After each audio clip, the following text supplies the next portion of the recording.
Hello fast messenger TV வியூவர்ஸ்க்கு நான் உங்கள் கோமல் சர்மா. வணக்கம். நான் என்னை சட்டப்படி குற்றத்தில் பார்த்துருப்பீங்க. தமிழ் கேரக்டராக நான் அதில் ரிப்போர்ட்டராக பண்ணியிருந்தேன். எஸ் சந்திரசேகர் சார் தான் அந்த படத்துக்கு டைரக்டர். அவங்க கூட இன்ட்ரடியூஸ் ஆகிறதுக்கு எனக்கு ஒரு மிக பெருமையாக இருக்குது. செகண்ட் படம் அமைதி படை. அதில் மணிவண்ணன் சார் கூட பண்ணியிருக்கேன். It's a dream coming true for me. ஏன்னா மணிவண்ணன் சார் எப்போவுமே ஒரு பர்ஃபெக்ஷனிஸ்ட். அவங்க படம் எப்போவுமே ஒரு ஷைன் குறையவே குறையாது. அந்த படத்துக்கு 20 வருஷத்துக்கு அப்புறமா கூட அவங்க வசனத்தை பார்த்தீங்கன்னா இன்னைக்கோட கரண்ட்டாக போகிற விஷயம்தான் போயிட்டுருக்கோம். ஏன்னா அவங்க செட்டில் ரொம்ப பஞ்சுவலாக இருப்பாங்க. ரொம்ப பர்ஃபெக்ட் அவங்களுக்கு இருக்கணும். எப்பவுமே உங்களை புஷ் பண்ண மாட்டாங்க. உங்களுக்கு என்ன வருதோ நீங்கள் பண்ணுங்க, அப்படி தான் இருப்பாங்க. So and such plus great actor also. So அவங்க கூட பண்ணுறதுக்கு நிஜமாவே என்னை கொடுத்து வச்சிருக்கேன். சரி மேடம், நீங்கள் இந்த சினிமா துறைக்கு வரதுக்கு முன்னாடி நீங்கள் என்ன பண்ணியிருந்தீங்க? நான் ஒரு ஸ்டூடெண்ட்டாக இருந்தேன். நான் படிப்பு பேச்சுலர்ஸ் ஆஃப் கம்ப்யூட்டர் அப்ளிகேஷன் படிச்சிருக்கேன். Computer student. நான் யூஜி பண்ணுறீங்களா? யூஜி ஃபினிஷ் பண்ண can't help it. ஆக்சுவலி நான் ஒரு படத்தில் ஆஸ் அ ஸ்கூல் கிட்டாக பண்ணிட்டு இருக்கேன். இது எல்லாம் பிகாஸ் நான் என்னோட விளையாட்டுனால தான் நான் இவ்வளோ சின்னதாக தெரிகிறேன். I think it's because of lot of physical exercise. Sports என்னோட லைஃப்பில் ரொம்ப இம்பார்ட்டன்ட் பார்ட்டாக இருக்குது. நான் ஸ்போர்ட்ஸாக நிறைய கற்றுக்கினேன். ஃபிசிக்கலாக இருக்கட்டும், மென்டலாக இருக்கும். ஸ்போர்ட்ஸ் உங்களை எப்போவுமே ஒரு ஃபிட்டாக வச்சுருக்கும். நீங்கள் ப்ளஸ் ஹை எனர்ஜி பீப்புள் கூட சரவுண்டடாக இருப்பீங்க ஸ்போர்ட்ஸ்னால. அது ஸ்போர்ட்ஸ் எனக்கு படத்துலேயும் பயங்கரமாக சப்போர்ட் பண்ணுது. Because of that I am remaining a very good shape. So in that way sport is like really helpful for me. கல்லூரி வாழ்க்கைக்கு அப்புறமா ஸ்போர்ட்ஸ்ல இருந்தீங்க. அந்த கல்லூரி வாழ்க்கையில அதுக்கப்புறமா சினிமாக்குள்ள எப்படி உங்களுக்கு அந்த என்ட்ரி கிடைச்சிங்க? ஆக்சுவலி நான் சினிமா தேடி கண்டிப்பா போகல. என்ன ஆப்பர்ச்சுனிட்டிஸ் அவங்களே வந்தாங்க என்னை தேடி. ஸோ நான் first as a sports player எனக்கு நிறைய அட்வர்டைஸ்மெண்ட் இல்லை என்ன கூப்பிட்டுருந்தாங்க. ஸோ அதுலேயே சட்டப்படி குற்றம் டீம் பார்த்துட்டு என்னை அப்ரோச் பண்ணாங்க. It was such a wonderful opportunity. நான் கண்டிப்பாக அந்த ஸ்கிரிப்டை கேட்ட உடனே ஆமான்னு சொல்லிட்டேன். சரிங்க, நீங்க சட்டப்படி குற்றத்துல நீங்க உங்களுக்கு தேர்ந்தது அதோட இயக்குனர் எஸ் ஏ சந்திரசேகர் சார். அவர் உங்களுக்கு ஃபர்ஸ்ட் பார்த்தோன்னே என்னன்னு சொன்னாருங்க? அவங்க ஃபஸ்ட்டு என்ன பார்த்தாங்க. அவங்க ரொம்ப ஒரு ட்ரஸ்ட் வச்சுருந்தாங்க நான் நடிக்க. பிகாஸ் எனக்கு ஃபஸ்ட்டு நடிப்புன்னா என்னன்னு தெரியாது. பட் அவங்க ரொம்ப நம்பிக்கை அவங்கக்குள்ளே இவங்க கண்டிப்பாக நடிக்க முடியும்னு சொல்லிட்டு அவங்க பண்ணாங்க. And plus he was a very big encouragement for me on the set. அவங்க சொன்ன உடனே அதே மாதிரி நான் நல்லா நடித்தேன். ஸோ ரொம்ப ஒரு பெரிய ப்ளஸ்ன்னு சொல்லலாம் அவங்க கூட நடிக்கிறதுக்கு. சரிங்க, சட்டப்படி குற்றம்ல நீங்க நடிக்கும்போது உங்களுக்கு அமைதி படை என்ற ஒரு மணிவண்ணன் சாரோட பழைய படம் அமைதி படை, அதோட செகண்ட் பார்ட் உங்களுக்கு நடிக்கிறதுக்கு வாய்ப்பு கிடைச்சது. அதில் சத்யராஜ் சார் ஒரு பெரிய நடிகர், அவரோட நடிக்கிறதுக்கும் உங்களுக்கு ஒரு பாக்கியம் கிடைச்சது. சீமான் சாரும் நடிக்கிறாரு. அப்படி இருக்கும்போது உங்களை எப்படி தேர்ந்தெடுத்தாரு? இவரு எப்படி உங்களை ஆப்டா உங்களை எடுத்தாரு? அவங்க நான் இதுக்கு முன்ன நான் அட்வர்டைஸ்மெண்ட்ஸும் பண்ணிட்டு இருந்தேன் சொன்னேன். இந்த டீம் ஃபர்ஸ்ட் லலிதா ஜுவல்லரியில் என்னை பார்த்தாங்க. நிறைய ஆட்ஸ்ல பார்த்தாங்க. இந்த பொண்ணு அந்த கேரக்டருக்கு கரெக்டாக ஆப்டாக இருப்பாங்க. பிகாஸ் அவங்க டிப்பிக்கல் தமிழ் கேர்ள் அவங்களுக்கு வேணும். ஸோ அவங்க பார்த்தாங்க.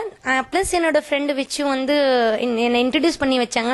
நான் எப்போ போயிட்டு என்னோட அட்வர்டைஸ்மெண்ட்ஸ் காமிச்சேன்னு அப்போ அவங்க நாங்கள் செலக்ட் பண்ண பொண்ணு அவங்களே அந்த நியூஸ் பேப்பர் காமிச்சாங்க. நாங்கள் இந்த பொண்ணை தான் தேடிட்டு இருந்தோம்னு சொல்லிட்டு. ஸோ அப்படியே எனக்கு இந்த வாய்ப்பு அமைச்சது. எஸ் ஏ சந்திரசேகர் சாரோட படங்க பாத்தீங்கன்னா புரட்சிகரமா இருக்கும். மணிவண்ணன் சாரோட படம் பாத்தீங்கன்னா புரட்சிகரமா இருக்கும். இவங்க ரெண்டு பேர்கிட்டயும் நீங்க என்ன கத்துக்கீங்க? நடிப்புல என்ன கத்துக்கினீங்க? பேசிக்கா உங்களுக்கு நாலேஜ் வேற என்ன கெயின் பண்ணிருக்கீங்க அவங்க கிட்ட? ரெண்டு டைரக்டருமே பாத்தீங்கன்னா ரெண்டு பேரும் ரொம்ப பஞ்சுவல், ரொம்ப ரொம்ப சீனியர். அவங்க கரெக்டா டிசிப்ளின்டா இருப்பாங்க எப்பவுமே செட்ல. அது கண்டிப்பா அவங்க செட்ல நீங்க கத்துக்கிற விஷயம். அவங்க பஞ்சுவாலிட்டி ரொம்ப எதிர்பார்ப்பாங்க. பிளஸ் அவங்க ரொம்ப சீனியர், ரொம்ப எக்ஸ்பீரியன்ஸ் ஆனா எப்பவுமே உங்களை புஷ் பண்ண மாட்டாங்க. அதுவும் எப்படியோ அவங்க டீமுக்குள்ள என்ன ஒருத்தங்க அவங்க அக்செப்ட் பண்ணிக்கினாங்க. ஸோ நிறைய விஷயங்கள் கத்துக்கினேன் எனக்கு தெரியாம. ஓன் வாய்ஸ் கொடுத்தீங்களா இல்ல டப்பிங் கொடுத்தீங்களா? எனக்கு இப்போ நிஜமாவே சொல்லணும்னா எனக்கு எந்த டப்பிங் கொடுக்கறது because I have a good voice to speak dubbing. ஆனால் பிரச்சனைனா இப்போ நான் 2 தெலுங்கு படம் பண்ணிட்டு இருக்கேன். ஸோ எனக்கு அந்த விஷயத்துக்கு டைம் இல்லை. ஸோ அதனால நான் டப்பிங் கொடுக்க முடியல.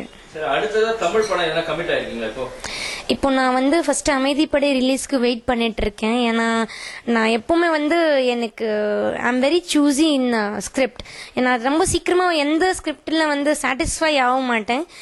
எனக்கு என்னோட டிசிப்ளின் எனக்கு எப்படின்னா பிரின்சிபல் 2 வருஷத்துக்கு ஒரு படம் நடிச்சாலும் அந்த படம் வந்து நான் கரெக்டா பண்ணணும். என்னோட ஆடியன்ஸ்க்காக நான் நடிச்சிட்டு இருக்கேன்.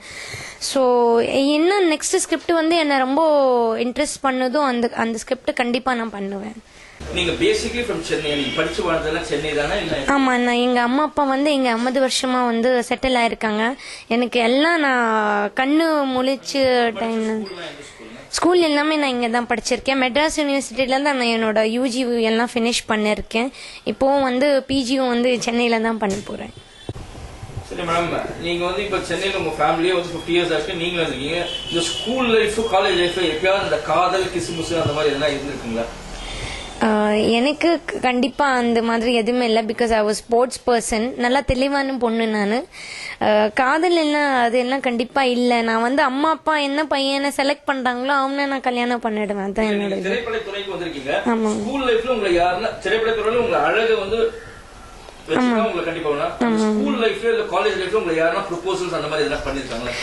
ஆக்சுவலி எப்படின்னா எங்கே போனாலும் வந்து கண்டிப்பா ப்ரப்போசல்ஸ் அது எல்லாம் இருக்கும். டைரக்டா வந்து பேசினாலும் நான் வந்து அதை அவாய்ட் பண்ணிடுறது. So that's the thing. நிறைய ஐ மீன் எங்கே போனாலும் பார்த்துட்டே இருப்பாங்க. So that I can help it. இது வந்து part of the glamour world. Amaidhippadai team பார்த்தீங்கன்னா வி ப்ரொடக்ஷன் ஹவுஸ் தான் இந்த படத்தை வந்து எடுத்திருக்காங்க. அதில் ரவிச்சந்திரன் சாரும் சுரேஷ் சார் வந்து இந்த படத்துக்கு ப்ரொடியூசர். எங்களுக்கு இன்னொரு ப்ளஸ் என்ன ஆச்சுன்னா நிறைய படத்தில் வந்து ப்ரொடியூசர்ஸ் வந்து காசு கொடுத்தவங்களா அவ்வளோதான் இது. ஆனால் இந்த படத்தில் ப்ரொடியூசர்ஸ் வந்து பயங்கரமாக இன்வால்வ் ஆயிருக்காங்க. ஏன்னா அவங்களும் ஒரு கிரியேட்டிவ் பார்ட்ல இருந்து அவங்க ரொம்ப பெர்ஃபெக்ஷனிஸ்ட். இப்போ மணிவண்ணன் சார் ரொம்ப பெரிய பயங்கரமா பெர்ஃபெக்ஷனிஸ்டா இருப்பாங்க. ஆனா அவங்க ப்ரொடியூசர்ஸ் வந்து படத்தை பார்த்து ஏதோ ஒரு அவுட்புட் வந்து அவங்களுக்கு கரெக்டா இல்லைன்னா, டைரக்டருக்கும் வந்து ஒரு அவுட்புட் சரி இல்லைன்னா அவங்க வந்து கண்டிப்பா அதுல பணம் இன்வெஸ்ட் பண்றோன்னு கண்டிப்பா இல்லாம கண்டிப்பா அது ஷார்ட் திருப்பி ரீஷூட் பண்ணோன்னு பண்ணுவாங்க. So that is the best part with our producers. நான் இந்த மாதிரி பெர்ஃபெக்ட் டீம் கூட ஒர்க் பண்றதுக்கு எனக்கு ரொம்ப பெருமையா இருக்கு. ஃபாஸ்ட் மெசஞ்சர்ஸ் வியூவர்ஸ் இவ்வளோ நேரம் என்னை கேட்டிருப்பீங்க. நான் தாட் ஷேர் பண்ணேன். எனக்கு ரொம்ப மகிழ்ச்சி. என்னோட படத்துக்கு நீங்கள் கண்டிப்பாக ஆதரவு அன்பு கொடுக்கணும்னு விரும்புகிறேன். நன்றி, வணக்கம்.